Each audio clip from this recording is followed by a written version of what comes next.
वो कहाँ?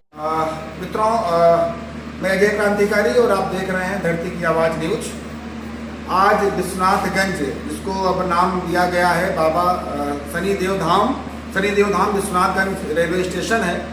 और अभी आपने देखा कि बहुत भीषण आंधी तूफान चला है और उस आंधी तूफान के चलते हम तो ये कहेंगे कि कुदरत का लॉकडाउन लग गया है।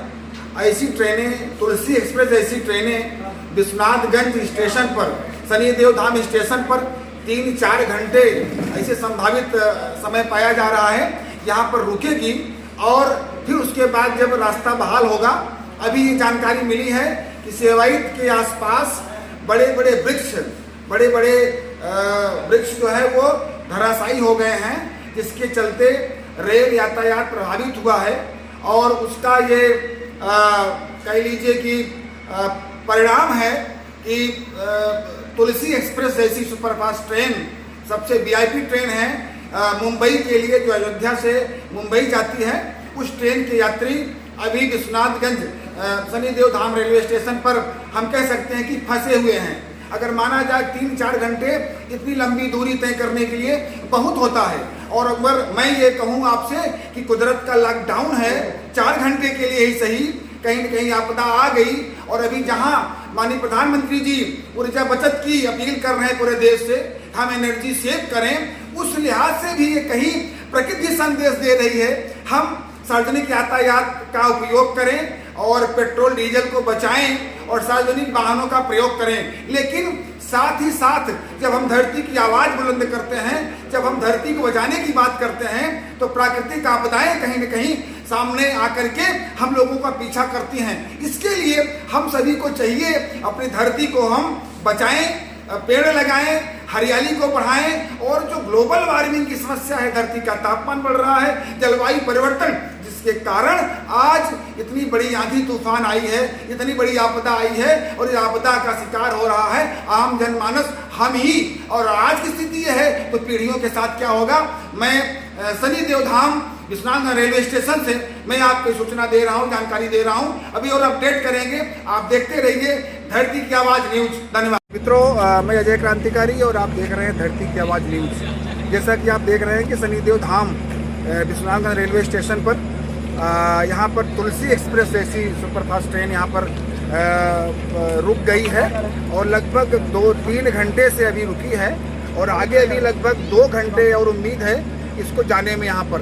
और इसका मुख्य कारण जो स्टेशन मास्टर बता पा रहे हैं कि यहाँ से आगे मऊआयमा और सेवाइत के बीच में बड़े बड़े वृक्ष गिरने से तार टूट गया है और आंधी तूफान का ही परिणाम है कि आज यहाँ पर ट्रेन रुकी है। हमारे साथ तमाम यात्री हैं जो इस ट्रेन में यात्रा कर रहे हैं। मैं जानना चाहता हूँ कि आखिर आपको क्या लग रहा है और कहाँ से आप यात्रा कर रहे हैं। ये जो मुश्किल सामने आई, इसमें क्या आप कहना चाहेंगे? धन्यवाद। मेरा नाम यूके तिवारी है। मैं एक समाज सेवी हूँ और पंजीकृत यूके तिवारी समाज सेवी ट्रस्ट सोडावारा से। और मैं अभी एक अपने सदस्य को लेकर गया था ब्लड दिलाने के लिए फैजाबाद। तो सुबह वहाँ पर ब्लड डोनेट करवाया और अभी आ रहा हूँ। तो जैसा कि महोदय द्वारा अभी हमारे पता चल रहा है कि आगे पता चला है कि पेड़ गिरा है, लेकिन ये नहीं पता चला था कि ट्रैक पे गिरा है। और अगर ऐसा हुआ तो एक प्रकार से देखा जाए गॉड ऑफ एक्ट है, किसी के द्वारा तो हुआ नहीं है बिल्कुल। और इसमें सभी यात्री से मैं निवेदन करना चाहता हूँ और इस पर गलत संदेश और ऐसा कुछ नहीं करना चाहिए भारत सरकार रेलवे द्वारा। और हमें इसमें समर्थन करना चाहिए कि गॉड ऑफ एक्ट ये कहता है कि अगर मान लीजिए पेड़ हरा था और पेड़ ऑटोमेटिक गिर गया, आधी तूफान से गिर गया, तो गॉड ऑफ एक्ट आता है। और अगर पेड़ सूखा होता, पेड़ लटका होता, तो ये रेलवे के लापरवाही मानी जाती। लेकिन अन्यथा यहाँ पर ऐसा कुछ नहीं है। तो मैं सभी दर्शकों से, जो भी हमारा इस चैनल के माध्यम से वीडियो को देख रहे हैं या उनके तक जाएगी, तो यात्रा में विलम्ब तो हो रहा है, लेकिन यहाँ पर सहयोग और समर्थन की भी आवश्यकता है। धन्यवाद। मैं यूके तिवारी समाज सेवी ट्रस्ट सोडावारा। मेरा उद्देश्य है समाज में इंसानियत और मानवता को बनाना। जी बिल्कुल, आप जो कह रहे हैं यही मैं भी देख रहा हूँ कि ये कुदरत का लॉकडाउन है। 4 घंटे ही सही इस ट्रेन को आंधी तूफान ने रोक करके ये शायद बताने की कोशिश की है कि अगर अपना पर्यावरण हम संतुलित नहीं करेंगे, अगर धरती को गर्म होने से नहीं बचाएंगे और आपदाएं बढ़ती जाएंगी तो जीवन संकट में है। आज यात्रा संकट में है, कल हम संकट में होंगे। और जैसे प्रधानमंत्री नरेंद्र मोदी जी कह रहे हैं कि हम ऊर्जा की बचत करें, ऊर्जा की बचत करने का भी एक अपना माध्यम है। हम सार्वजनिक वाहनों से यात्रा करें, आगे बढ़ें और हम हर हाल में डीजल पेट्रोल की खपत कम करें। और योगेश जी ने जैसे बताया अभी कि ये कहीं कोई लापरवाही नहीं है, ये प्रकृति का एक प्रकोप है, कुदरत का कहर है। हम सभी को सावधान होने की जरूरत है और जिससे आने वाली पीढ़ियों के लिए आने वाले कल में ऐसी आपदाएं न आए।